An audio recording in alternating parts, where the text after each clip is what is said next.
Hi, my name is Shana Schutte, and I am the author of Betrayed by God, Making Sense of Your Expectations. You know, betrayal and disappointment are two things that every woman is familiar with. But why is it that some people go through their lives and they experience something very difficult? For example, maybe their house burns to the ground and they sail through that experience with flying colors of faith.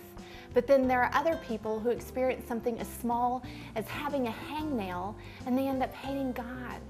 These are questions that we are going to deal with in the book. And I'm excited to share this journey with you and guide you back into the loving arms of God if you have found Him unfaithful. Every dream, hope, and desire we have resides on what I call an internal checklist of the heart.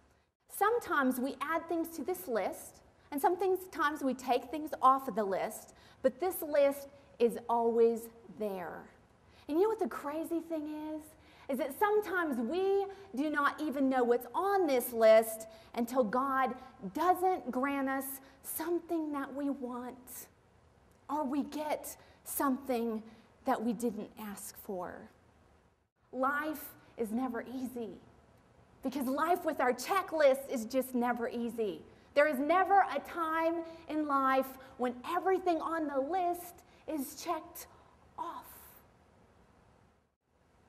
I will never forget the moment when I pounded my bed and tears were streaming down my cheeks, and I screamed, "God, I hate you."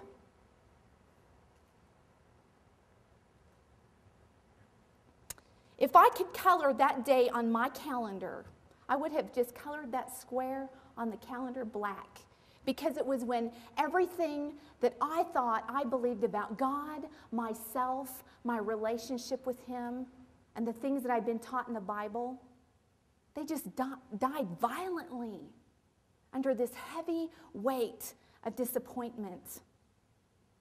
My heartbreak was excruciating to me, because it centered around a woman's most intimate longing, romantic love. Because He didn't give me what I wanted, I believed that He had betrayed me, and this left me in a very spiritually and emotionally messy place. Now, if this is your story, you know that there are few things more painful. In the sacred romance, John Eldredge writes, "Everyone has been betrayed by someone, some more profoundly than others.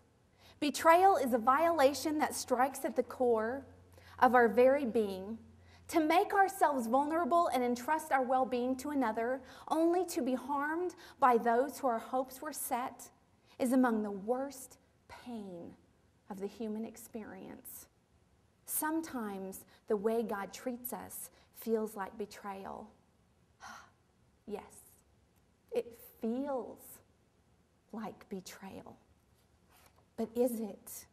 Are our perceptions wrong if we feel like God has betrayed us when life hurts? Do we have some faulty expectations about Him, about the Bible, about ourselves, about our relationship with Him? Are we confused about His heart towards us? Have we been deceived?